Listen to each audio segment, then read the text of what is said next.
momento en el que nos hemos cifrado como Consejo de la Crónica ha sido justamente en el buscar que las aportaciones que se den en este tipo de reuniones siempre tengan la novedad de la investigación, de nuevos conocimientos, de nuevos aportes, y qué mejor escuchar esta tarde a la doctora Sagrero Cruz Carretero, que todos sabemos, tenemos certeza de que cada vez que nos reunimos con ella nos llevamos una gran enseñanza. Doctora, bienvenida, muchísimas gracias por estar con nosotros. Gracias. Y desde luego, pues queda usted en sus manos. Muchas gracias, muchas gracias. ¿Puedo quitarlo de aquí? Sí, adelante. Muchas gracias, yo agradezco mucho al maestro Espino y a todo su equipo, compañeros que están en el Consejo de la Crónica, porque están haciendo un esfuerzo constante por mantenernos en mesa de discusión, ¿no? En presentación, en mesa de discusión, y yo me siento muy honrada, de veras, maestro, muy honrada, como siempre que me invite, y muy agradecida con ustedes de que estén aquí para escucharme. Pues lo que el maestro Espino me pidió que hablara hoy fue un reto para mí, porque tuve que pensar y repensar el título y el contenido: Identidades compartidas, África y Mesoamérica. Yo le asigné una palabra más, que es resignificar. ¿Qué quiere decir resignificar? Sabemos que los símbolos tienen dos componentes, todos los símbolos. Piensen ustedes en un símbolo sagrado, si quieren, la cruz. Tiene un significado que para ustedes puede ser Jesucristo, Dios, y la cruz que puede representarse de las formas que sean. Cada cultura puede tener el mismo significante, o sea, la cruz, pero darle un diferente significado. No sé si me explico. Entonces vamos a ver cómo muchos elementos culturales al momento del contacto se resignifican. La cruz no significaba lo mismo para los grupos mesoamericanos que para los grupos europeos, que para los grupos africanos. Entonces, no voy a hablar de muchos elementos resignificados, solo de algunos, y hablarles sobre mi expertise, mi tema, que es la presencia africana en México. Pues, la primera. Bueno, ¿cuándo llegaron los africanos a lo que hoy es México, lo que era la Nueva España?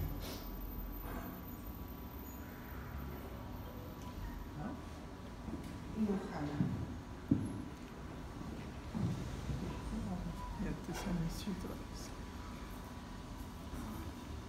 Bueno, les sigo hablando. Hay toda una controversia de cuándo llegaron. Hay una corriente de pensamiento que habla que hubo una presencia africana antes de la llegada de los europeos. Gracias. Antes de la llegada de los europeos, y que llegó por corrientes marinas, aprovechando corrientes marinas.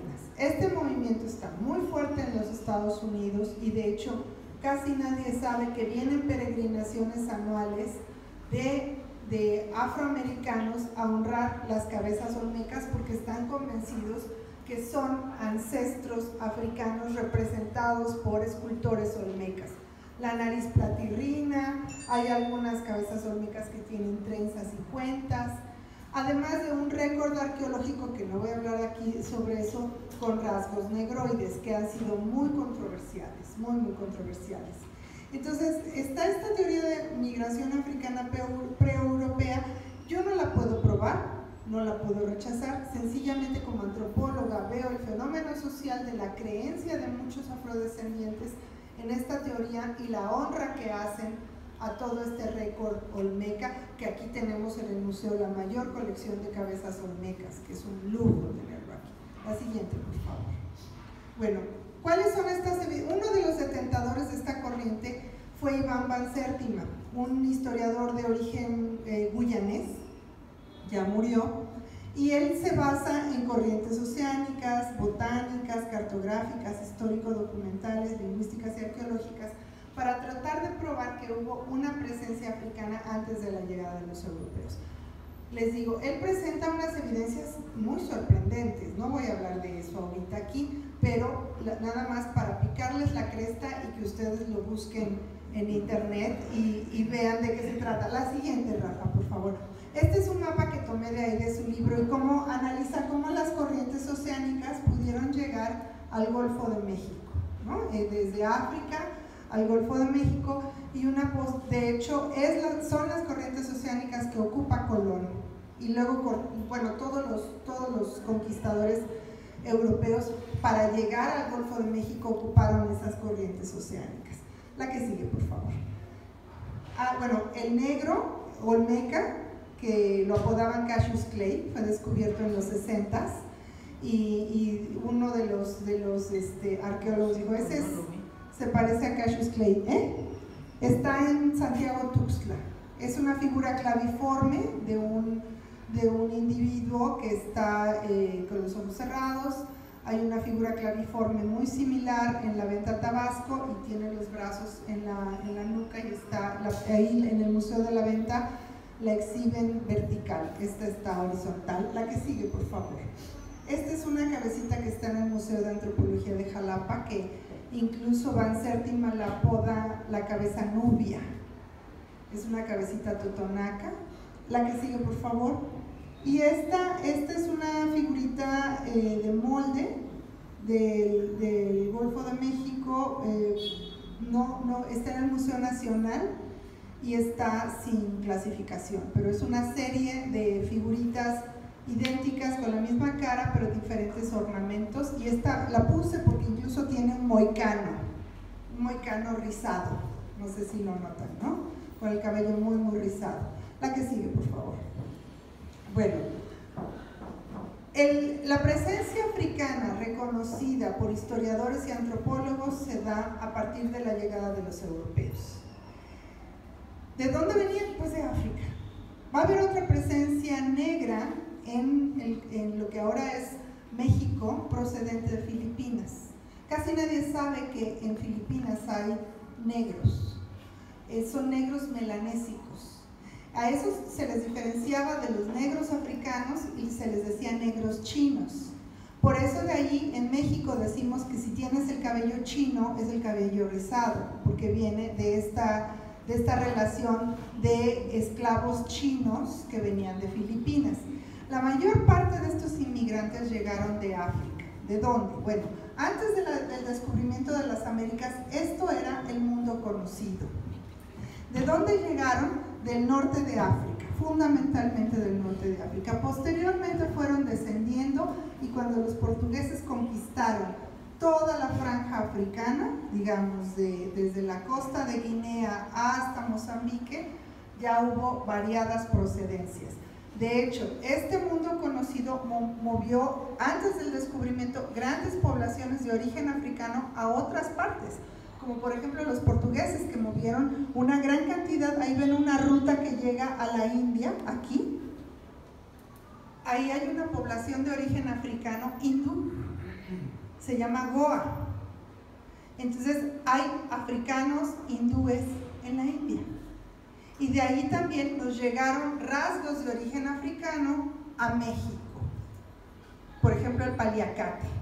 El paliacate en hindi se dice palikut, y lo trajo la nao de China, y creemos que es muy veracruzano, pero es de origen hindú. O sea, era un mundo muy limitado antes de la llegada de los europeos a las Américas, y posteriormente fue una globalización que ya no sabemos de dónde son procedentes diferentes rasgos culturales.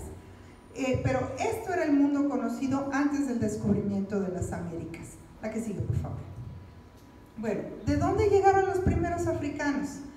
Llegaron a México por los viajes de exploración. Tenemos vagas referencias de ellos, porque muchas veces no se les ponía ni el nombre. Para ser un ser humano reconocido tenías que ser hombre blanco. Ni las mujeres ni los niños estaban reconocidos como seres humanos. Era otra concepción de ser humano. O si se ponían los nombres de las mujeres o de los niños, no se ponía apellido, porque no eran dignos ni siquiera de reconocérseles eso. Entonces, los primeros llegaron con Cristóbal Colón y otros inmigrantes africanos llegaron en las migraciones subsecuentes. Aquí hay lugar, señor, y aquí adelante también. La siguiente, por favor. El primero que llegó fue un bufón. Llegó con Francisco Hernández de Córdoba. A mí me llama mucho la atención la personalidad de este adelantado, porque se les llamaba adelantados a los que estaban en las empresas de conquista. Primero, porque Francisco Hernández de Córdoba quería un cómico en su cruzada. Y no cabe duda que hasta en la empresa más dura tenía la necesidad de reírse. Entonces, este bufón es un personaje digno de analizarse. La siguiente, por favor. Francisco Eguía llegó con Pánfilo de Narváez. Acuérdense que Hernán Cortés llega primero y luego viene una avanzada que quiere aprender a Cortés, que es Pánfilo de Narváez, y en esa avanzada venía Francisco Eguía. ¿Por qué se hace famoso Francisco Eguía? Porque empieza ya en ese momento el contagio de enfermedades virales por los españoles hacia los indígenas. ¿Quiénes son los primeros afectados? Los totonacas. Los totonacas. ¿Y cuál es la primera enfermedad que se registra mencionada por el mismo Cortés? La viruela. Entonces Cortés se cura en salud y en sus cartas de relación le dice al rey: ya se empiezan a morir los indios, pero eso es culpa de un negro que llegó con Pánfilo de Narváez llamado Francisco Eguía y traía las viruelas secas. Entonces es interesante ver cómo la historia de México estigmatiza al negro por las cartas de relación, porque yo he oído continuamente a diferentes historiadores y antropólogos que dicen: pues sí, la viruela nos la pegó el negro, ¿no? Cuando eran 500 hombres primero y luego 300 más, 800 hombres y mujeres que llegaron, y entre esos más de uno debió de haber venido contagiado de viruela o ser portador sano. Entonces es interesante cómo Francisco Eguía es el supuesto contagiador de la viruela en lo que ahora es México. La que sigue, por favor. La que sigue, por favor. Juan Garrido.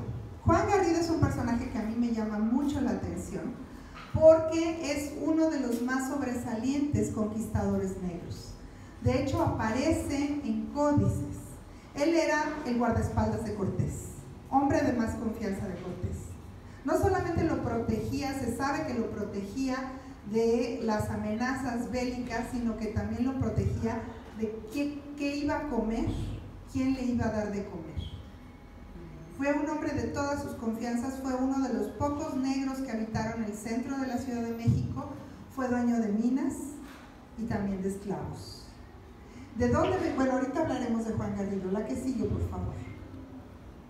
Esteban de Dorantes, Estebanico. Él fue adelantado con Alvar Núñez Cabeza de Vaca. Y es capturado en la región de la Florida, esclavizado por los mismos indígenas, y luego aparece 7 u 8 años después en Sinaloa. Y él también es todo un personaje que incluso dio lugar a la creación de una deidad entre los indios pueblo en la zona de Arizoamérica, en la zona de Nuevo México, porque les sorprendió ver un personaje negro y lo deifican. Crean una deidad que se llama Muñeca Cachina y que surge a partir del encuentro con Esteban de Dorantes en la región de Arizoamérica. La que sigue, por favor. Bueno, y una referencia que me parece muy controversial es la presencia de negros y negras que llegaron con Pánfilo de Narváez. Pánfilo de Narváez, cuando viene, trae sirvientas negras y sirvientes negros. Entonces, cuando Cortés vence a Pánfilo de Narváez, él avanza nuevamente a México Tenochtitlan y pide que todos sus tesoros se los lleven a México Tenochtitlan. Entonces va después de él un grupo de cargadores y sirvientes, pero toman una ruta equivocada y pasan por un pueblo que es mexica. Ahí los atrapan, los capturan, los hacen esclavos y los preparan para el sacrificio. Posteriormente, Bernaldez del Castillo dice que llegan allí y encuentran a estos hombres y mujeres sacrificados. Incluso están sacrificados caballos. Hay una narración espeluznante de un ritual ashipetote con la piel de un caballo. Y entre esos están las pieles de negros y negras. Ese es otro referente importante, porque no aparece la condición étnico-racial de los miembros de la tripulación de Cortés, pero por las narraciones de los cronistas podemos inferir que había una presencia africana numerosa entre los miembros de este ejército. Y bueno, ¿dónde se da esta masacre sacrificial? Es en Sultepec, municipio de Calpulalpan, Tlaxcala, y es en el lugar llamado Tecuaque. Hoy día el ADO que va hacia México y pasa por Texcoco pasa por allí. Entonces uno puede ver ahí Tecuaque y no se imagina lo que pasó allí. Eso todavía está el centro ceremonial, el INA tiene trabajos de investigación reciente. De hecho, en el último número de Arqueología Mexicana sale un artículo sobre los hallazgos osteológicos, porque se enteran de que son hombres negros y españoles a partir del análisis de los huesos, del ADN y de los huesos encontrados ahí en Tecuaque. De hecho, Tecuaque, una de las acepciones en náhuatl, quiere decir donde se comieron a la gente. La que sigue, por favor. Bueno, quiero hablarles particularmente de Juan Garrido y de otros elementos culturales para hablar de esta resignificación. Juan Garrido vino de África y no sabemos cómo es que llega a encumbrarse tanto. Tampoco sabemos de dónde viene. Hay una probanza de 1537-38 en donde él pide que le den más bienes porque él fue un fiel y leal súbdito de la corona y no le han dado lo que él cree que se merece. Y entonces ahí suelta toda la sopa sobre quién es él. En esta probanza, él dice que nació en África, que llegó primero a Lisboa. La que sigue, por favor. No sabemos de dónde era, pero probablemente era de esta zona de Senegal o de esta zona de Guinea. Había muchos nobles africanos que mandaban a sus hijos a Europa y servían de intermediarios entre el mundo europeo y el mundo africano. ¿Para qué? Para la venta de esclavos. Ellos eran los intermediarios que podían negociar el embarque. Por eso es que llega Juan Garrido a Lisboa, porque Portugal era el país que tenía el control de, muchas gracias maestro, del mercado esclavo en Portugal. Y ya empezaba a vislumbrarse una posibilidad de enviar esclavos hacia las Américas. Él llega a 1594-95, la que sigue, por favor. En el 94-95 llega a Lisboa y se traslada luego a Sevilla. La que sigue, por favor. Es tan importante que les decía que aparece en el Códice Durán, ahí lo tienen, era lancero. Se describe como un hombre muy grandote y fuerte. Quizá el nombre Garrido fuera por su apariencia de gallardo, robusto, elegante, lo que en inglés dicen el handsome John, así sería como no se me ocurre otra palabra más mexicana que decir que estaba bien mamey, ¿no? Sí, está así bien mamey. Un Juanote. Un Juanote, sí. O bien adquirió el nombre de su amo, porque en su probanza de 1538 un testigo que se llama Juan González refiere que es horro. ¿Qué era un negro horro? El negro horro era el que pagaba su libertad. Pero es la única referencia que se tiene de que él era horro. Juan Garrido declara que él es libre, que él fue siempre libre. Y todo apunta a que sí. Pero este personaje era tan importante, les digo, que en el imaginario indígena muchas veces se excluye a Jerónimo de Aguilar y se presenta a Juan Garrido, Cortés y la Malinche, o solamente, como en este caso, Juan Garrido, Cortés y Moctezuma, en el Códice Durán. La que sigue, por favor. Él en la Provenza dice todo lo que hizo y realmente fue muy leal a los españoles.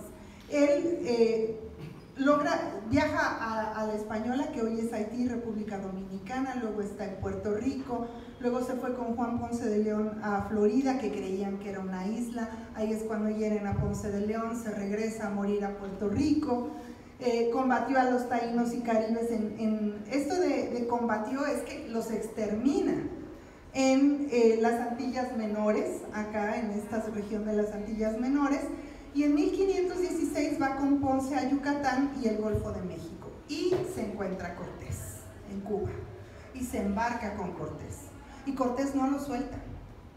Entonces es un personaje muy interesante que falta mucho todavía por averiguar de él y que nos deja más incógnitas que respuestas. Pero estos son los primeros africanos que llegan aquí a Mesoamérica y que vienen con toda esta impronta europea y que llegan a un encontronazo con lo indígena. La que sigue, por favor.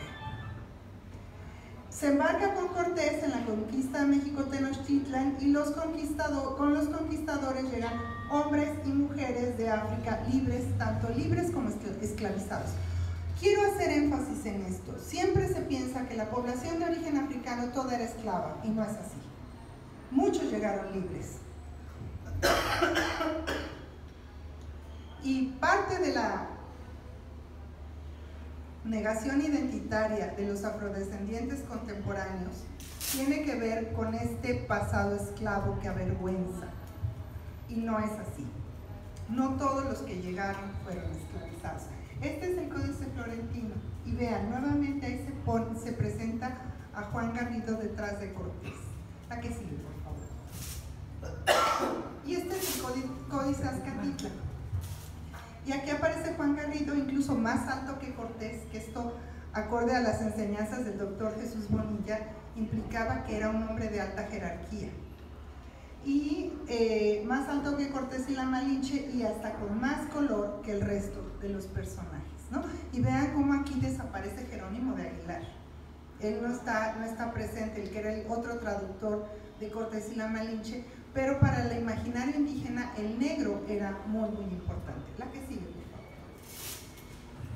Bueno, el mercado esclavista se va a dar desde la llegada de Cortés hasta mediados del siglo XIX. La abolición da diferentes fechas de la eliminación de la esclavitud, pero todavía podemos encontrar en la primera mitad del siglo XIX presencia esclava de contrabando. ¿Por qué traen a los esclavos? Por un acelerado decremento de la población indígena. ¿Por qué decrece la población? Enfermedades. Enfermedades, fundamentalmente enfermedades y cambio de dieta. No nos podemos imaginar cómo la gente se puede morir por cambiar de dieta, pero así fue. Ya no podían cultivar, ya no tenían el acceso a los bienes de consumo que se tenían y además vulnerables a todas las enfermedades, tanto virales como de vector. ¿Cuáles son las de vector? Las transmitidas por los mosquitos, como la malaria, que ahora conocemos como dengue, que la malaria le llamaban así porque pensaban que era un mal aire, que por el aire caliente del puerto se enfermaban, pero era porque las masas de aire caliente arrastraban un montonal de mosquitos. ¿Cómo llegaron los mosquitos? En los barcos negreros, en el pasto que ponían hasta abajo para que absorbiera todos los orines y las heces de los barcos esclavistas, y vaciaban ese pasto en el puerto de Veracruz. Entonces ahí se reproducen los moscos de origen africano, el Aedes, transmisor de todas estas enfermedades transmitidas por vector. Y otra enfermedad sumamente letal, la peste bubónica, transmitida por la pulga de la rata, y que también llegan en los barcos y que va a diezmar la población en 80 años. 80 años ya la población indígena, particularmente aquí en Veracruz, está desaparecida. Y los pocos que quedan son recluidos en villas más grandes para poderlos atender, entre comillas, religiosamente. Entonces, vemos que Hay una gran mortandad por la esclavitud que son sometidos los indígenas de primera instancia. Luego ya se prohíbe la esclavitud. Fray Bartolomé de las Casas, el gran defensor de los indígenas, hace que se prohíba la esclavitud indígena porque logra que el Papa reconozca que los indígenas tienen alma, los esclavos no, los africanos no. Entonces eso favorece la esclavitud africana. Los indios sí son humanos, los africanos no. Hasta que incluso tienen que hacer muchos méritos para lograr probar que tienen alma, ¿no? En la conversión o por un proceso de mestizaje. Entonces estamos hablando de una población desechable, ¿no? Los africanos son desechables. ¿A qué sigue, por favor? ¿Dónde los vamos a encontrar? En casi todas las actividades económicas, fundamentalmente en aquellas donde la población indígena desapareció. Va a haber ciertas empresas en donde se prohíba el uso de mano de obra indígena. ¿Cuáles son? El corte de caña, los obrajes, que son las fábricas textiles, y la minería. Y en otra que no se prohíbe, pero no saben el manejo, culturalmente no tienen la experiencia del manejo del ganado. Las sociedades africanas son las expertas en el ganado. Entonces, Veracruz va a estar llena de negros, de norte a sur, tanto por la presencia de la caña de azúcar como por el manejo ganadero. La que sigue, por favor.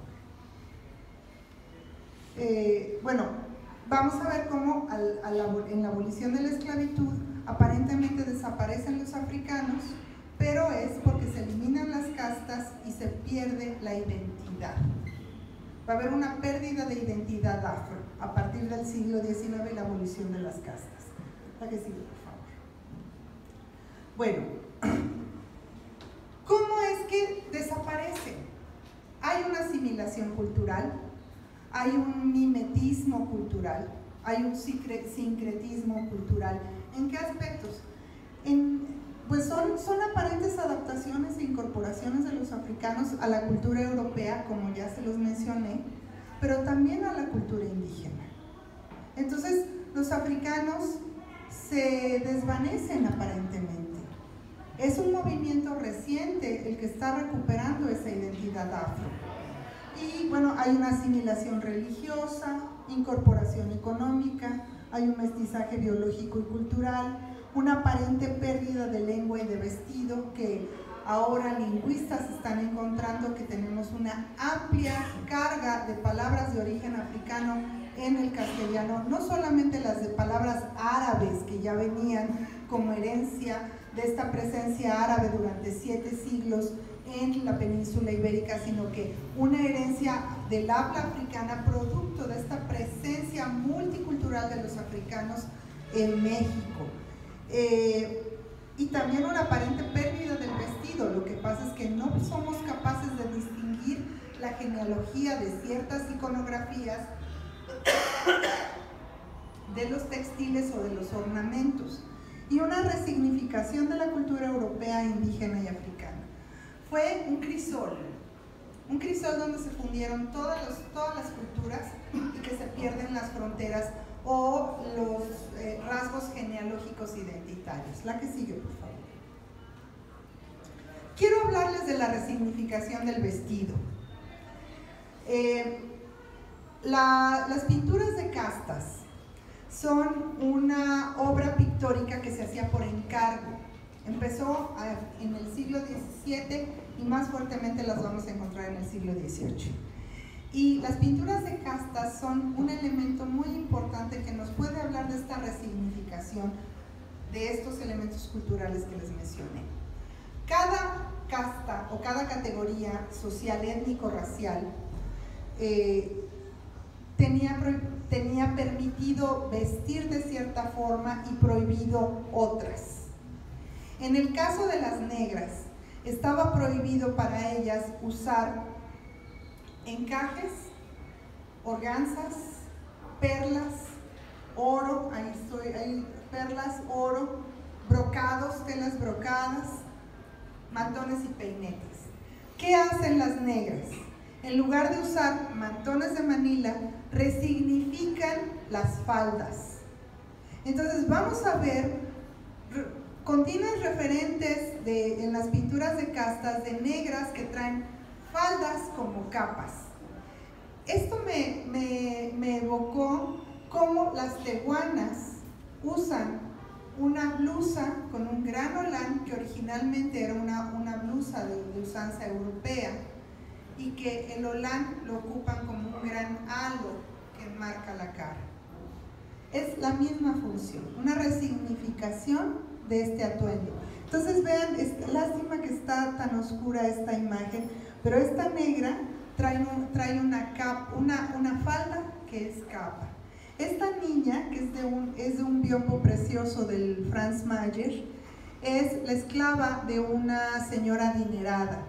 Entonces la niña trae perlas en el cuello y trae perlas en las orejas, pero trae su capa, su falda como capa. La que sigue, por favor. Y esta es de Miguel Cabrera, un pintor que me gusta mucho. Este es de la colección Garzazada del Museo de Historia de Monterrey. La madre es mulata, entonces usa la falda como capa, pero la hija ya es hija, ella es mulata y es hija de un español también. Entonces la niña ya tiene su mandil de organza. ¿Ven cómo la categoría ya les permitía usar ciertos atuendos? ¿Se va a respetar? Por supuesto que no. Por supuesto que no. Vamos a encontrar muchas negras con oro, muchas negras con perlas, con uso de mantones de Manila, pero es interesante ver cómo la ley está aquí y la esconden por debajo de la mesa y la gente hace lo que quiere. Pero la idea era mantener estas fronteras. Como dicen, si en la tierra hay diferencias, en el cielo hay dignidades, ¿no? Entonces, mantener estas fronteras preeminenciando el privilegio de los españoles. Entonces, ya la hija usa organza. Había un encaje maravilloso que es la organza de piña que traían de Filipinas, y las jarochas aquí en Veracruz la empiezan a usar. El traje de jarocha de novia, que es con el que bailan en los ballets folclóricos, originalmente se hacía, era un vestido de fiesta, y hay importación de organza de piña de Manila para hacer las mantillas y la falda de las novias jarochas, ¿no? Ahora ya se popularizó, ya se secularizó, pero originalmente era un traje de fiesta exclusivo para las españolas, pero la jarocha, que es una mulata, no le importó y lo usó. Eso me encanta. La que sigue, por favor. Bueno, la incorporación se da con un sincretismo, pero bajo un estereotipo negativo. Las pinturas de castas no representan la realidad, pero sí nos dan una idea de cuál era el imaginario de la época. Y las pinturas de castas van a tener continuas representaciones negativas de los negros, como violentos, piojosos, tahúres, borrachos, incluso niños tomando pulque o niños fumando. Entonces, esto nos habla de qué concepción tenía la sociedad novohispana sobre qué era ser negro o negra. Entonces, vamos a encontrar múltiples representaciones. La mayor parte de las veces que se presentan cocinas, va a aparecer asociada a la negra a una jarra de chocolate. Y esto está hablándonos de que eran brujas. ¿Por qué? Porque en el chocolate se incorporaban fluidos corporales con el que hacían brujería de amor a los españoles con los que estaban. No se podía concebir que una negra enamorara a un español si no era por una brujería de amor. Entonces aquí aparece la jarra de chocolate, ahí la ven, acá está en el fogón, la jarra de chocolate. Y bueno, aquí no, pero en otras representaciones de negras en las cocinas, que regularmente eran las concubinas del señor español, vamos a encontrar esta representación de las jarras de chocolate. La que sigue, por favor. Ahí tampoco se nota, pero hay una jarra de chocolate, la negra tiene una cuchara de madera y está por pegarle al niño. La que sigue, por favor. Bueno, ¿cuál era el estereotipo del indígena? Aparece como con el estereotipo de ser sumiso. Y si sabemos por las múltiples revueltas indígenas a lo largo de la historia, lo que menos tienen los indígenas es sumisión. Y el español como aparece como adinerado, como si todos los españoles fueran ricos. Y no era así. La que sigue, por favor. Y el estereotipo, muy pocas imágenes van a aparecer con un estereotipo digno. Esta es también de Miguel Cabrera y aparece un negro con traje, botonadura de oro o plata. La indígena con la que está tiene una niña, sería parda, ¿no? Y tiene su traje de encaje. Aquí esta también es de Miguel Cabrera, la negra tiene mantón de Manila y la falda de la niña tiene organza de piña. O sea, estamos viendo elementos iconográficos que nos hablan que son negros de alto estatus y que estas fronteras de prohibición se las brincaban, ¿no? La que sigue, por favor. ¿Dónde quedaron los negros en el siglo XIX? Pues no se refieren en los documentos porque ya la condición de casta se elimina, pero muchos viajeros que vinieron a México los pintan, particularmente aquí en Veracruz. Entonces vamos a tener el referente de Salomón Hey, que fue un acuarelista maravilloso y que nos da escenas de la vida cotidiana del Veracruz intramuros rodeado de negros. La que sigue, por favor. Ahí está el negro aguador, ¿no? Cómo llevaban agua. Incluso hay reportes de negros que iban a cortar, bueno, que le agandallaban el hielo a los indios del Zongolica, que bajaban bloques de hielo del pico de Orizaba, y los negros eran los que los llevaban cargando al puerto de Veracruz, porque era un lujo el raspado de limón, ¿no? Hoy día nos encantan los raspados, pero en ese entonces era un lujo. La que sigue, por favor. Ahí está otra vez negros aguadores que llevaban agua a las casas. La que sigue. La negra portera tiene otra de negras, una negra haciendo tortillas. O sea, si uno analiza el censo de Revillagigedo, cada casa había un negro o negra. En cada casa se nacía, se comía o hasta se dormía con un negro o una negra. O se moría uno al lado de un negro o una negra. ¿Qué oficios tenían todos? Amas de leche, parteras, curanderas, sirvientas, cocineras. Una gran variedad de oficios dentro de las casas de los españoles intramuros. Muchas vivían dentro de las casas de los españoles intramuros o bien en las afueras de la muralla. En la región que ahora comprende la Huaca o por donde está el Cristo del Buen Camino, ahí era un barrio negro. La que sigue, por favor. Linati es otro viajero muy amigo de Guadalupe Victoria que pinta escenas de negros. De hecho, la imagen que me hizo el maestro Espino de poner en la propaganda de esta conferencia es también de Linati. Y él fue un amplio viajero, un asiduo viajero de Veracruz, y pinta negros en Misantla, en el puerto de Veracruz, en las llanuras costeras, y nos va a dar escenas de vida cotidiana muy, muy interesantes y analizables también iconográficamente. La que sigue, por favor. Bueno, ¿dónde está la herencia africana hoy día? Tangible, palpable, mesurable, es muy controversial. Podemos como antropólogos ver algunos de estos rasgos en la herencia africana. La que sigue, por favor. ¿Qué es lo auténticamente africano? La que sigue. Bueno, es muy difícil decir, pero por paralelismos con otros países podemos encontrar qué es africano. Comida, música, baile, fiestas, rituales. Comparando con países que tienen esta presencia viva hoy, podemos establecer estas conexiones e inferir que lo que vemos en México es de origen africano. La que sigue, por favor. Tenemos fuentes históricas, muchos archivos que nos hablan de esta presencia africana. La que sigue. Y estas evidencias etnográficas que les menciono. La que sigue. Bueno, hay un escepticismo, bueno, ahora menos, pero cuando yo empecé hace 32 años a investigar este tema, Me decían, es que eso que estás investigando es indígena, Sagrario, ¿no? Esos rituales de muertos, esa comida, esas danzas son indígenas. Y hoy día, después de 32 años, me doy cuenta que no, que tienen una raigambre africana.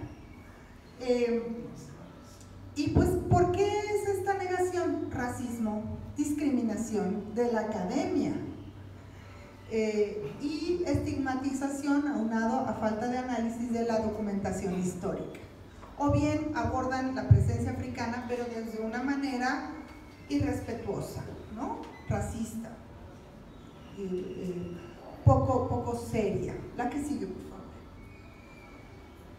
Bueno, estos son algunos elementos que no voy a hablar de ellos, que he trabajado y que me hablan de una presencia africana.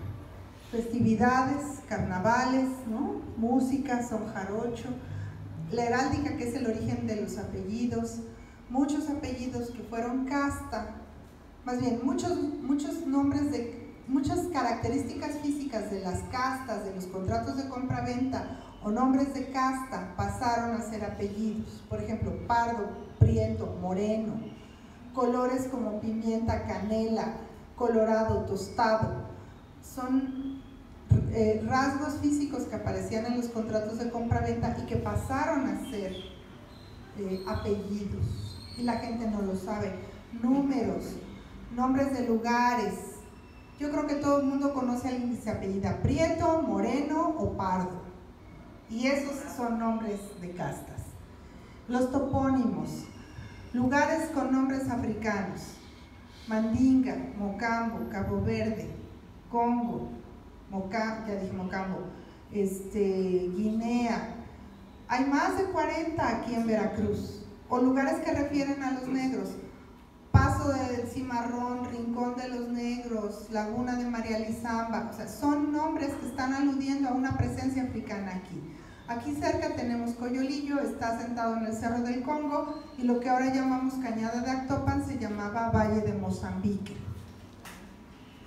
Arte culinario, aquí tenemos una representante del arte culinario jalapeño y que sabe mucho de esta herencia africana. Pero podemos hablar de técnicas de cocción, técnicas de cocinar los alimentos, freírlos en aceite profundo. Todo lo que freímos en aceite profundo es una técnica africana.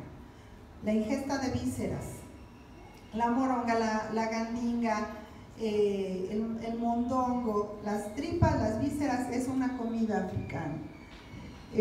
Plátano macho, yuca, ese consumo nos habla también de esta herencia africana.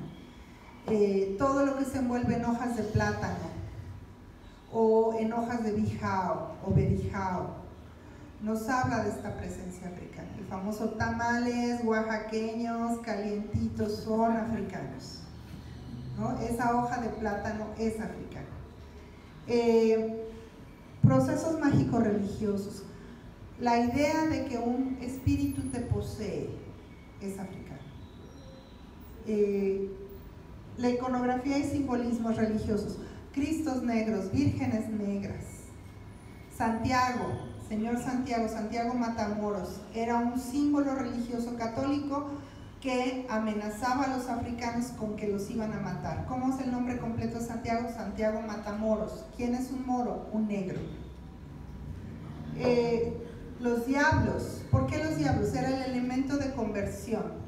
El diablo es un elemento que a mí me ha llamado mucho la atención, porque se contrapone a lo angelical.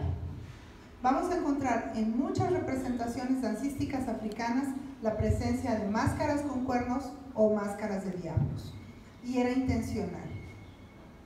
Para los africanos tenía otro significado.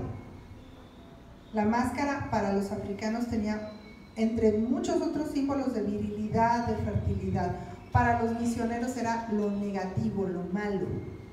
Y los africanos, pues vamos a dejar que nos enseñen doctrina, pero lo que estaban haciendo realmente ellos era un culto ancestral que luego perdió ese significado original. Ya hablamos de castas, las vírgenes negras. A mí me encantan las vírgenes negras, la guadalupana entre ellas. Originalmente la guadalupana de Extremadura es negra. la Candelaria, la de Zapopan. Hay un montón de vírgenes negras. Ya hablé de los Cristos negros, el Cristo negro del Santuario, el de Esquipulas, el Cristo negro del Veneno de Ciudad de México. Tenemos una presencia de Cristos negros incluso en rutas de arriería, porque los indígenas que originalmente eran los pochtecas, los comerciantes, mueren. ¿Quiénes ocupan su lugar como comerciantes arrieros? Los negros. Y va a haber una ruta de comercio desde Panamá hasta el centro de México. Entonces eran negros estos arrieros. Y la migración que también va a permitir que muchos afrodescendientes de aquí de México lleguen a Estados Unidos y allá les digan, oye, tú negro, y dice, yo no soy negro, soy moreno. No, eres negro. Vamos a ver este cambio identitario. La que sigue, por favor. Bueno, las festividades, no me voy a detener a hablar del carnaval, solamente quiero tomar el elemento de las máscaras de los diablos. Los misioneros hicieron un intenso trabajo para contraponer pelos, pieles rugosas y cuernos a lo angelical, que es blanco con plumas. Entonces, estos son los diablos de Costa Chica, y que estos personajes van a tener máscaras con cuernos que significan virilidad, fertilidad, fecundidad, son símbolos fálicos, y va a oponerse a la santidad y a la educación religiosa. Los misioneros les permitían danzar porque en su intención era mostrarles lo malo para que luego aprendieran lo bueno, mostrarles el carnaval con todos los 7 pecados capitales para que luego aprendieran las 7 virtudes. Pero nada más se quedaron con los 7 pecados capitales, ya no aprendieron las virtudes. Eso es muy interesante, y si lo vemos con ojos de hoy, qué ingenuidad de los misioneros. O a lo mejor lo hacían simplemente por cumplir, sabiendo que nunca los iban a convertir, o a convertir del todo. La que sigue, por favor. El carnaval de Coyolillo, vuelve a aparecer la máscara con cuernos, estos símbolos fálicos de renovación, cencerros que también significan virilidad y fertilidad, cencerros que están amarrados de la cintura y que sacuden como si sacudieran su pene. O sea, son danzas muy, muy viriles, muy fálicas. La que sigue, por favor. Y esta es una danza que es una teatralización, se llamaría una exempla, que se representa en Huitláhuac, en la zona de Yanga, y que son los Judas, y que es una teatralización maravillosa, que si tienen oportunidad de irla a presenciar en Semana Santa, vayan, porque hacen la representación de captura de esclavos, por ejemplo. Y su traje también tiene los símbolos fálicos en los cuernos, ¿no? Ahí está claro el pene y los testículos, y son símbolos fálicos, y nuevamente aparecen lo rugoso del mecate y máscaras de diablos. La que sigue, por favor. Bueno, si yo les digo todo esto, ustedes me dicen, pues esto es algo ajeno a mí. Yo no tengo una identidad de afro. ¿Por qué? Porque les presenté rasgos aislados y les estoy hablando de una identidad esencialista, ¿no? Cabello, piel, cultura, comida, fiestas. Pero para hablar de una identidad se necesita tener un proceso en el que uno se asuma como tal. Y es muy difícil de lograr. Incluso en las mismas comunidades afrodescendientes o negras, la gente no se reconoce como tal. ¿Por qué? Porque tienen una identidad negativa. Hay un estigma. Hay, como ahora dicen, hay bullying. Entonces, yo les puedo decir, a ver, Palomé, si tienen algún pariente moreno, pardo, prieto, ¿no? O si comen plátano macho, o si comen tamales con hoja de plátano. Pero realmente la identidad es mucho más compleja. Entonces, mi trinchera y mi trabajo es concientizar a la gente que todos, o casi todos, tenemos una ascendencia africana no reconocida. Una abuela negra en el closet que no queremos reconocer. La que sigue, por favor. Bueno, la identidad es multivalente, dinámica, individual y colectiva. La que sigue, por favor. La identidad cultural se inscribe y moldea en procesos culturales, no en rasgos aislados.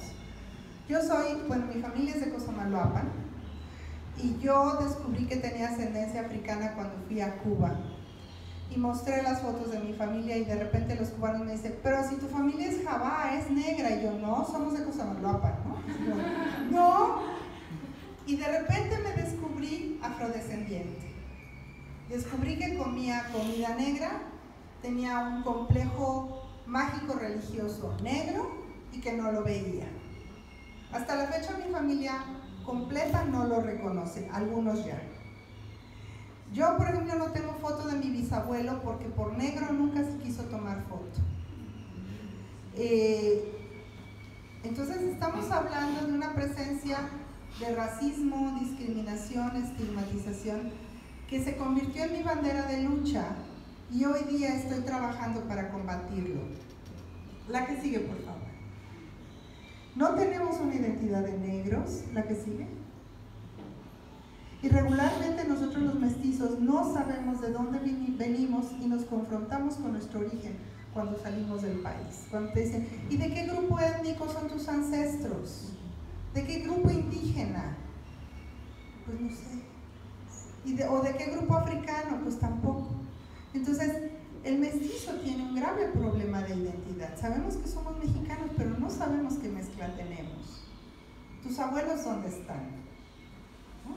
La que sigue. ¿Y cuándo nos reconocemos afros? Como a mí, que salí del país y me dijeron. La que sigue. En Estados Unidos, cuando estos afrodescendientes se confrontan con los afrolatinos o con los afroamericanos o con la migra, ¿no? Dicen, individuo negro, la que sigue. O dentro del mismo país que los confunden con extranjeros y los deportan, como pasó a alguien de una comunidad de aquí de Veracruz, que lo deportaron a Honduras y luego fue un lío que regresara. La que sigue. Introducción de nuevos diseños de máscaras. Es curioso porque la migración ha hecho que cambie la identidad de las propias comunidades.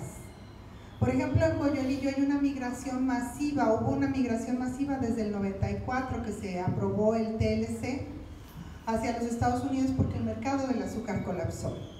Y entonces los migrantes empezaron a traer nuevos elementos identitarios de Estados Unidos que ahora ha cambiado su identidad a 30 años de distancia. La que sigue, por favor. Esta es la máscara de los Bulls de Chicago y ya la incorporaron al traje del carnaval de Coyolillo. La que sigue, por favor. Ya está incorporada. La que sigue, la que sigue. Ya es parte de la máscara del carnaval de Coyolillo, ¿no? O sea, la migración está haciendo un cambio identitario relevante y está haciéndolos autoidentificarse como afrodescendientes o negros. La que sigue. Han introducido carnavales del carnaval, collares de elementos carnavalescos del carnaval de Nueva Orleans, porque a partir del Katrina, quienes reconstruyen Nueva Orleans son los mexicanos. Y cuando vieron, bueno, entre esos muchos veracruzanos, y cuando vieron cómo se hacía el carnaval de Nueva Orleans, el Mardi Gras que le llaman, empezaron a traer estos collares y hoy en Coyolillo ya se ponen los collares de Mardi Gras o de carnaval de Nueva Orleans. La que sí.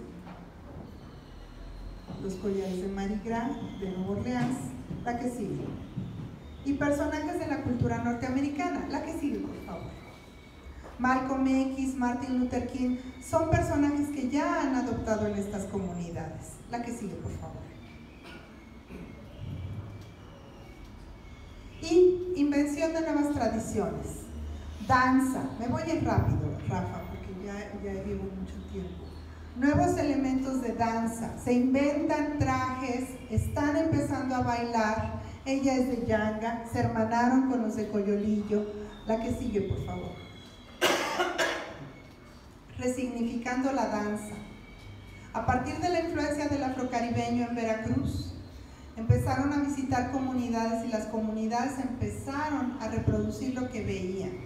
Y ahora en Coyolillo ya hay danza africana. Ya están aprendiendo a bailar, ya tienen su grupo, Afrobalele se llama, y están inventando la tradición. La que sigue, por favor. incluso vincularse con otras comunidades negras de México, como las de la Costa Chica o las del norte de México, y hacer encuentros que también han repercutido en su identidad. Ahora ya se visten con trajes africanos, usan turbantes, cosa que no se veía antes. ¿Artificial? Pues hasta qué punto nuestras tradiciones no fueron inventadas así. Hasta qué punto la Navidad, que no era roja, Coca-Cola la hizo roja, ¿no? Y ya la adoptamos como nuestra. Entonces, están inventando la tradición. La que sigue, por favor. La que sigue. Bailan chango y yemayá en Mata Clara. La que sigue, por favor. Danzas imitadas de Colombia. La que sigue. Este es un grupo de Costa Chica, se llama, ahorita se me fue el nombre, pero Obatalá, el grupo Obatalá. Y también, ¿saben quiénes son sus maestros de danza? YouTube, videos de YouTube. La que sigue, por favor. Y algo que me parece muy importante, que es la pastoral afro. A partir de que se ordenan habitantes de Costa Chica como sacerdotes o como monjas, gracias a la presencia de un personaje muy importante que es el padre Glyn Jemot, un padre de Trinidad que tiene su ministerio allá en Costa Chica, promueve el ordenamiento de gente de la comunidad y los invita a un movimiento que está muy fuerte en el Caribe, que es la pastoral afro, y es rescatar danzas y cantos africanos e incorporarlos a la misa. Esto es algo muy común en Brasil, por ejemplo, o en el Caribe insular. Y entonces, ahora en México ya se está practicando la pastoral afro. Hacen ofrendas. Ahí está, ella es Ruperta, una monja carmelita que ya no usa hábito, sino su traje africano. Y ya no hay guitarra, sino toque de tambor. Bailan, la misa dura como 2 horas. Pero la gente está feliz porque están en pachanga, ¿no? Es canto, música, baile, y les resulta muy innovador. La que sigue, por favor. Ahí están bailando, ahí está la ofrenda de comida. La que sigue, por favor. Ahí está Flaviano, que es el sacerdote de allá de Costa Chica, que ya en su hábito, no es hábito, es su, ¿cómo se llama el traje de los curas? Sotana, gracias. En su sotana incorpora ya textiles africanos, y ahí están las ofrendas de comida en la misa africana. La que sigue, por favor. Y bueno, esto es una probadita de cómo ha evolucionado y se ha resignificado lo africano a partir de este contacto, y cómo hoy día encontramos un movimiento que está tratando de sacar sus raíces y encontrar una identidad propia frente a un mundo mestizo.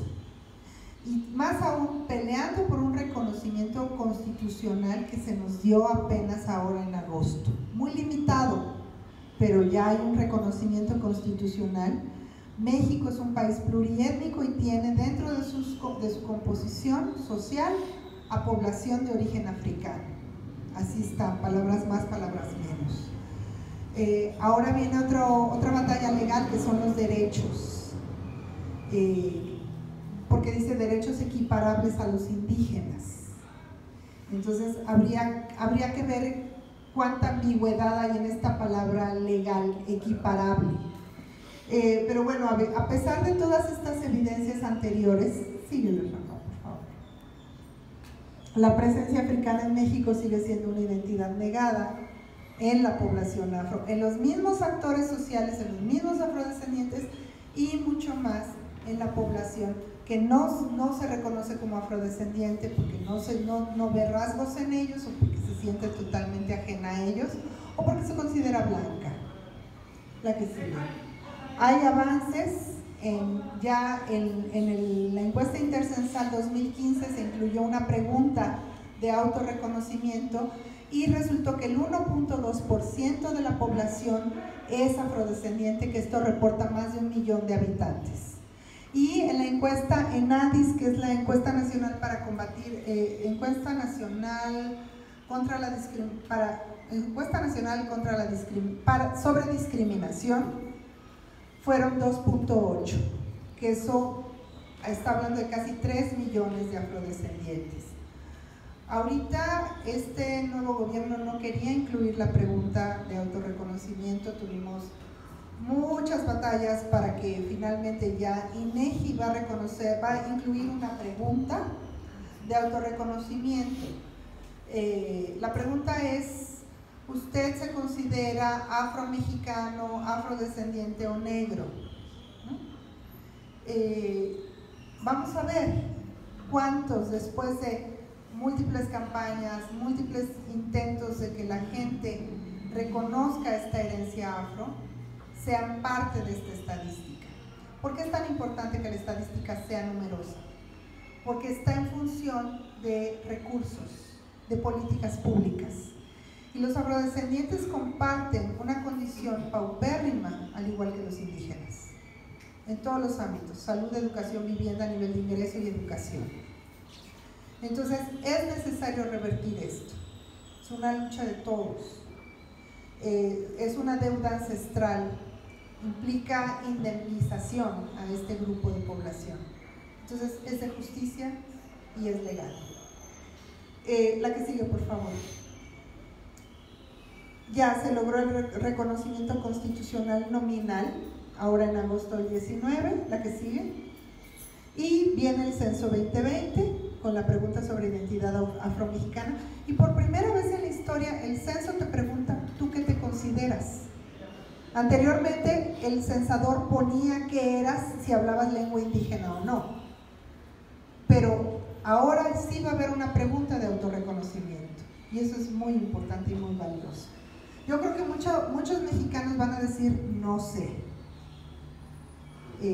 No va a haber una negativa, sino un no sé. Y eso también es significativo. La que sigue, por favor. Bueno, esperemos que en el 2020 podamos echar una porra africana, porque parte de esta herencia africana es la porra que todos echamos. La porra que todos echamos es árabe. Y el grito de la porra lo que significa es un grito de lucha. Lo que significa realmente la porra está haciendo una oda a lo sagrado y pidiendo que eclosionen y que rompan las cadenas. Eso era la porra. Y es interesante porque los españoles han de haber creído, como seguimos creyendo, que nos están echando vivas. Y lo que estaban gritando realmente esta población africana era un grito de guerra, un grito de sublevación.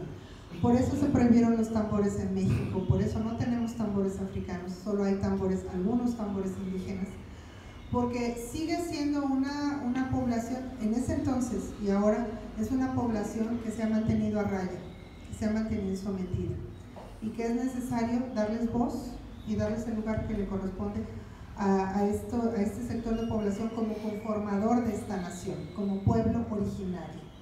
Y sin más, yo les agradezco su atención y su paciencia. Muchas gracias.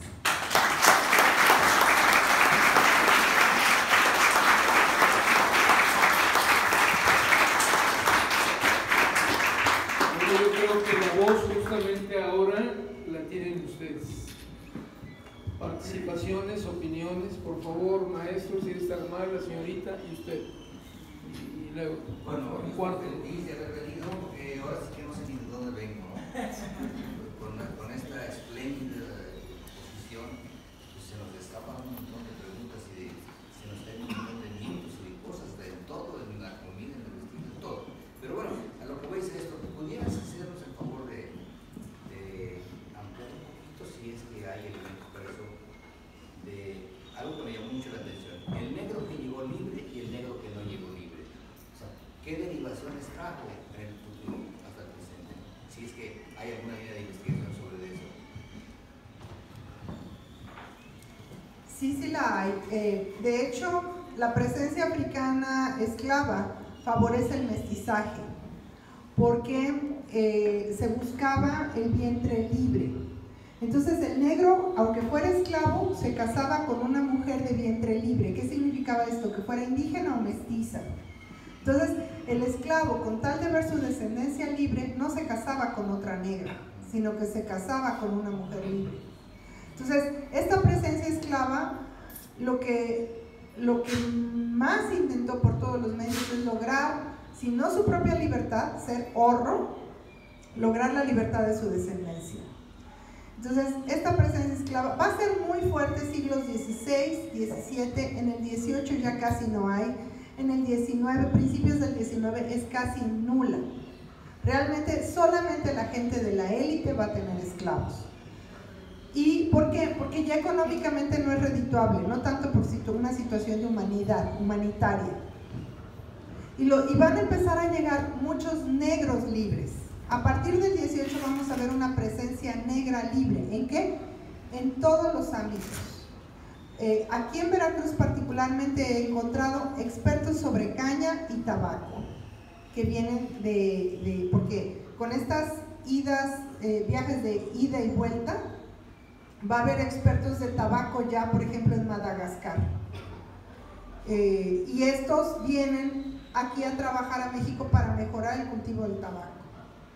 O expertos en azúcar del Caribe. En el 18, por ejemplo, era más fácil traer esclavos del Circuncaribe que de África. Entonces va a haber mucha migración del Caribe esclava y libre. Y están incorporándose a todos los sectores laborales. Los libres, por ejemplo, conforman un escuadrón militar muy importante, que es el Escuadrón de Negros Pardos y Mulatos, que con la amenaza inglesa van a defender las costas, van a ser los guardacostas. Se sabe que aquí Veracruz tenía destacamentos de negros, pardos y mulatos, y estos eran población libre. El famoso jarocho que oímos en los sones jarochos, están hablando de afrodescendientes, de negros libres. Si uno analiza las letras del son jarocho, vamos a encontrar constantes referencias a esta población negra. No sé si los puedo.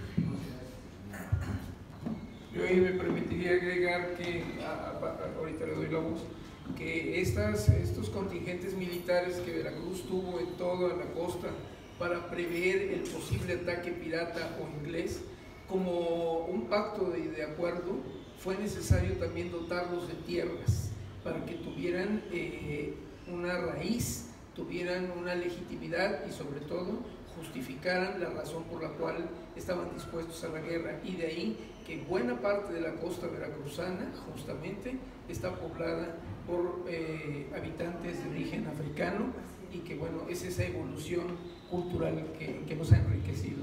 Por favor, si están amables. Una pregunta, perdón, ¿afrodescendiente y afromexicano se utilizan como sinónimo o son diferentes concepciones?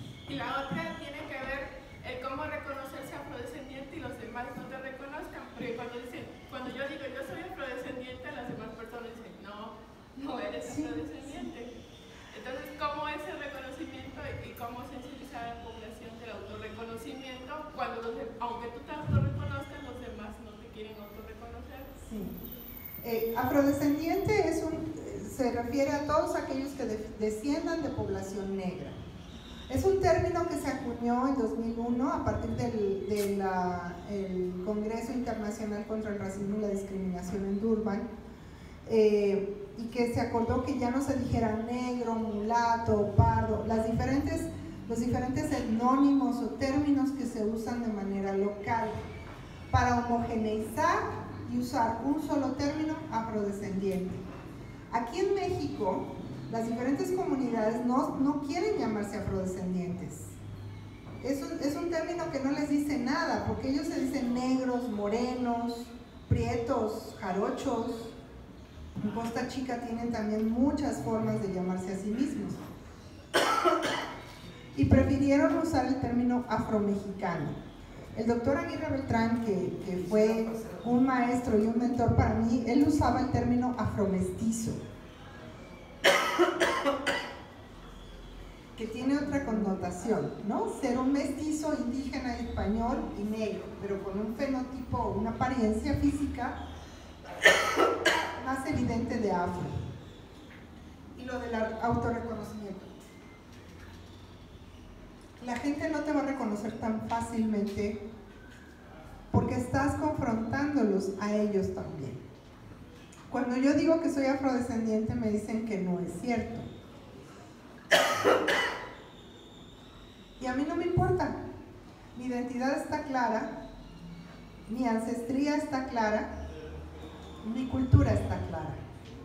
Y lo que yo sienta y crea nadie me lo puede rebatir, es mío y de nadie más.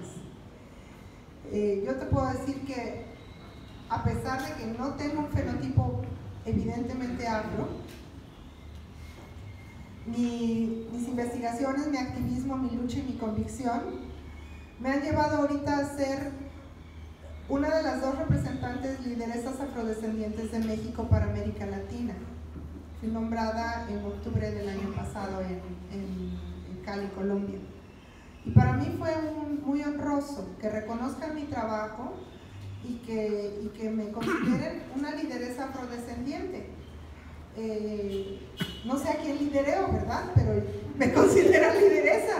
Y para mí fue hacer justicia a mis ancestros que negaron su identidad, hacer justicia a ese abuelo, ese bisabuelo que nunca se quiso tomar fotos.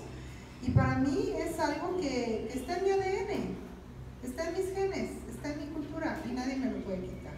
Entonces yo te exhorto a que los mandes a volar y que tú te autoidentifiques con mucho orgullo como afrodescendiente, que yo sé que te reconoces así. A ver, ¿qué día?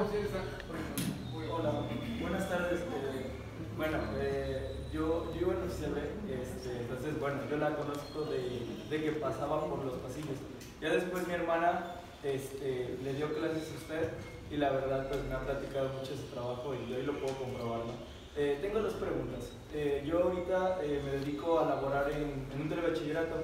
De hecho, doy la clase de probabilidad estadística y estamos viendo esto de censos, poblaciones y eso. Entonces, a mí me llamó mucho la atención lo que dijo de la pregunta del autoconocimiento. Mi pregunta es, ¿cómo les puedo ayudar? Porque de esto voy a hablar mañana, ¿no? Cuando llegue a clase. De cómo ayudarle a mis alumnos a no decir no sé, cuando en el censo del año que viene les pregunten esta palabra. Y si nos podría hablar acerca de, bueno, es una idea personal, acerca de, en el proceso de independencia, quiénes, si hay algunos, por así, afromexicanos, por así decirlo, importantes de los que no conocemos, o sea, censos de Guerrero, de Morelos.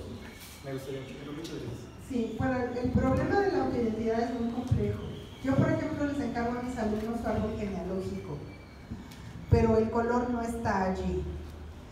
Hablamos de características físicas, pero es racializar una identidad. Si no tienes cabello rizado, glúteos abundantes, piel oscura, entonces ya no eres afrodescendiente. Creo que no solamente es la apariencia física, es la cultura, ¿no? Estos rasgos que mencioné, la gastronomía. Para mí la gastronomía es tu identidad con la que puedes viajar desnudo y reproducirla a donde llegas. Entonces, el hecho de que haya un menú afrodescendiente en Veracruz tan fuerte me habla de que había una presencia africana y que hay gente que está comiendo comida negra y fenotípicamente ya no es negra. Entonces, creo que es un proceso de concientización, de entender la cultura veracruzana y encontrar la confrontación con las diferencias para saber que tienes una ancestría indígena y afro más allá del físico. La heráldica por eso es tan importante.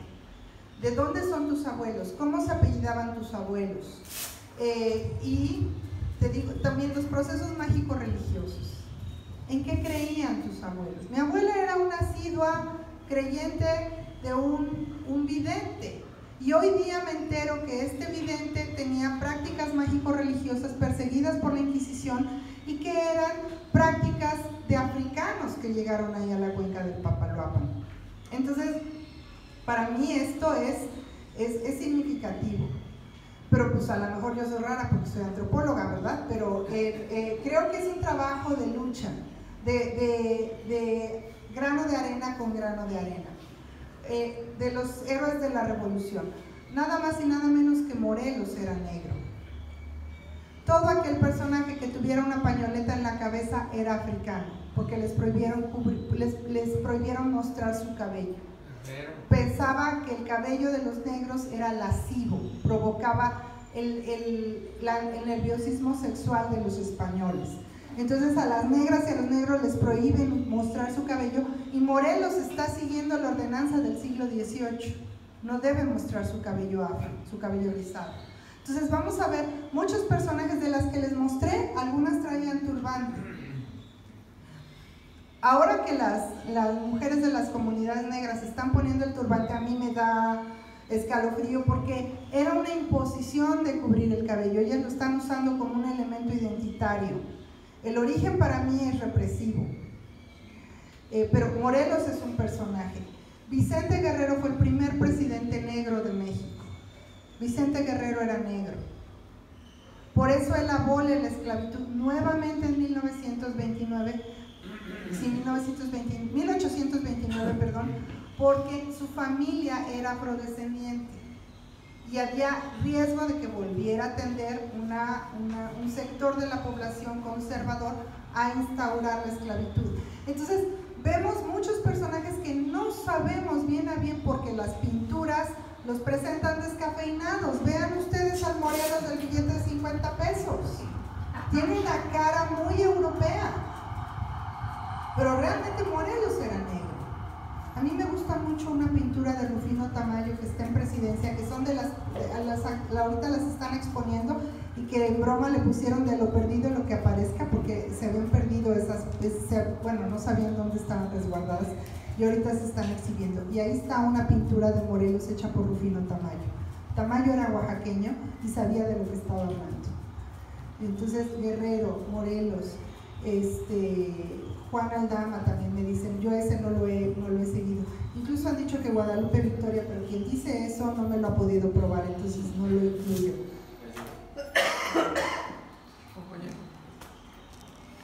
Hola. Quería preguntar cuál fue el papel de Jalapa durante la colonia respecto a el tráfico de esclavos y el resto de la vida de la gente negra en el estado y en el país. Bueno, eso te lo tendría que contestar el maestro Gilberto Bermúdez Gorrochotegui, que él es el experto en el tema de Jalapa. Lo que te puedo decir es que sí había una presencia esclava y también una presencia libre. La feria atraía muchísimos comerciantes de todas las denominaciones. Entonces vamos a encontrar una composición cosmopolita en Jalapa durante el tiempo de la feria, y muchos se quedaban. Había una presencia esclava, pero también había una presencia libre. El mercado donde se expendían los esclavos era el actual mercado Jauregui, que era la Plaza del Rey, y ahí estaba la venta de esclavos. También se reporta que había esclavos que iban a comprar el carbón ahí a la Plaza del Carbón. Entonces esa zona es emblemática de una presencia africana, y mi sueño, mi intento es poner una placa ahí para resaltar que en ese lugar había la venta de esclavos y que en ese lugar también había una presencia viva por el comercio del carbón. Quienes cargaban el carbón eran precisamente estos esclavos. Entonces sí, hay una, pero no solamente en Jalapa, Coatepec, Teocelo, Naulinco, vamos a encontrar una presencia negra fuerte. De hecho, las danzas que hoy vemos en las fiestas religiosas tienen esta ancestría africana, con las máscaras que les menciono, y hay que rascarle también ahí. Ahí había que agregar todas las fincas cañeras que tenemos alrededor, como La Orduña, Estanzuela, todos eran lugares que compraban a esos negros del centro para llevarlos a trabajar. Ahí los puntos. Dame un segundo nada más, le doy la voz al maestro y regreso contigo. Doctor, por favor. Simplemente me felicito por haber estado aquí esta tarde, por el aprendizaje, porque en realidad cuando hablas de resignificación hay yo hablo de puro esclavo. Tú estás hablando ya de una profundización de la cultura negra en Mesoamérica, en México, en América. Y también tu lucha es bastante loable. Muchas gracias. En el sentido de que has puesto pues a la Universidad Veracruzana, ¿no? Y al país en plan internacional, y creo que toda esta gente que actualmente toma elementos culturales de donde sea y los asume, ¿no? Y los transforma, cómo se van redescubriendo algunos elementos, ¿no? Que provienen básicamente de África, ¿no? Luego Cuba y luego Veracruz. Es excelente. Hace un momento venía reflexionando en La Llorona, por ejemplo. Todos me dicen el negro, Llorona, negro, pero cariñoso, ¿no? O sea, hasta ahí vaya una música que al principio no pensaba, ¿no? Que esa, digamos, la música, ¿no? Llegara por ahí, ¿no? La iconografía que presentaste, ¿no? Yo creo que muy bien, excelente, brillante, ¿no? Muchas gracias. Muchas gracias. Pues una cosa que se me olvidó ahorita preguntar es que lo tocó a ella, hace tan rápido. ¿Quiénes sí y quiénes no fueron sumisos en nuestro pasado? La sumisión, ¿cómo la has rastreado a tus estudios? ¿Cómo la has identificado? Yo creo que se puede hablar de grupos que mantienen cierta etapa de sumisión en lo que cargan fuerzas bélicas. Porque vamos a encontrar desde el momento de la conquista, por ejemplo, la conquista se logra en 1521. En 1523 se reporta la primera rebelión esclava en Oaxaca con negros e indios zapotecas. Hay una revuelta que matan a españoles y ahí están involucrados indígenas zapotecas y negros. Entonces, desde el inicio de la conquista, de la colonia temprana hasta, pues todavía en la época porfirista vamos a encontrar incursiones chichimecas, ¿no? en la región de San Luis Potosí. Entonces, yo creo que son nuevamente imaginarios, que ciertos grupos son sumisos. Yo creo que hay un grado de tolerancia y cualquiera reacciona ante el abuso. Y lo que vemos aquí es una constante lucha de grupos hegemónicos y subalternos. Y no tiene que ver el color, porque vamos a encontrar también esclavistas de origen africano. O sea, son grupos que mantienen el control sobre otros y luego se da este enroque de poder. Yo no podría ser tajante con un grupo o con otro. Constantes revueltas. A mí me sorprende cuando voy haciendo el recuento de las revueltas esclavas, nada más aquí en Veracruz. Es sorprendente. Vamos a encontrar desde Yanga, que es la más conocida, pero vamos a encontrar todavía hasta la lucha de independencia. Por ejemplo, en la Antigua encuentro un reporte de cómo los negros allí queman la iglesia, matan al cura y se huyen para la cañada de Actopan, ¿no? En fin, que no hay investigaciones todavía profundas para hablar del verdadero rol tanto de los africanos como de los indígenas. Nos falta mucho.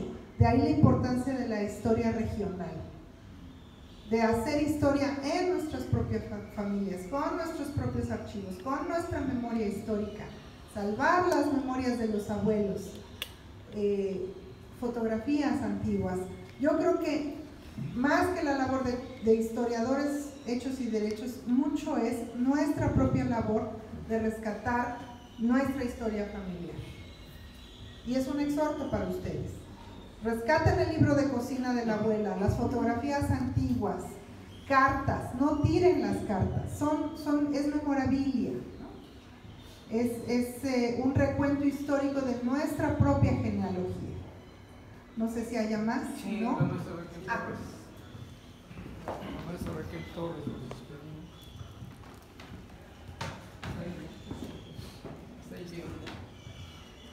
Yo estoy contentísima de escucharte, de verte tan crecida.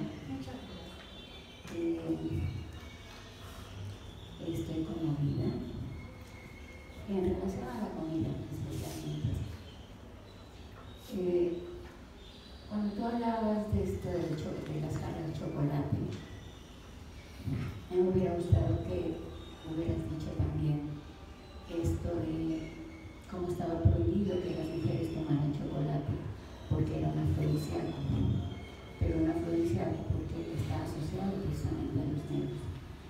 Y todos los negros tomamos café, dice por ahí una canción.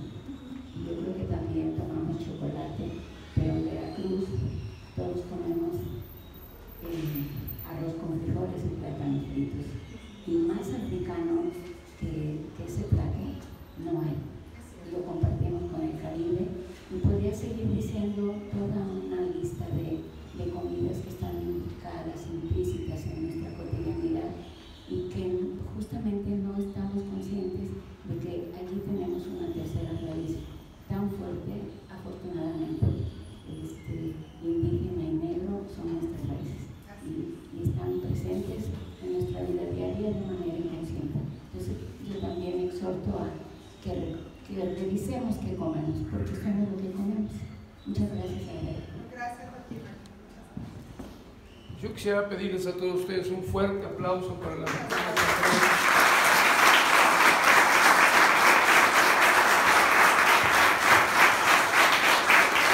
Como lo dije al inicio, fue una tarde estupenda, ¿no? Sin duda alguna.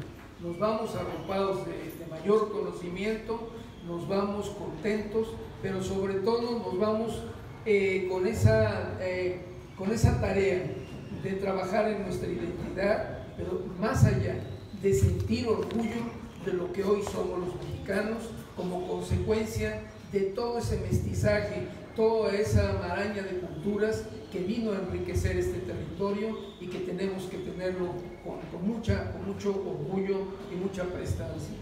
Doctora, el Ayuntamiento de Jalapa otorga el presente reconocimiento a la doctora Sagrario Cruz Carretero por su destacada participación en esta conferencia.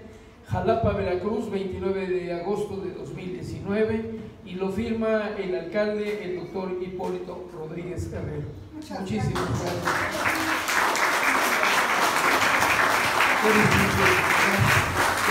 Excelente tarde y gracias por haber estado con nosotros. Por aquí hay unas invitaciones. Si quieren llevar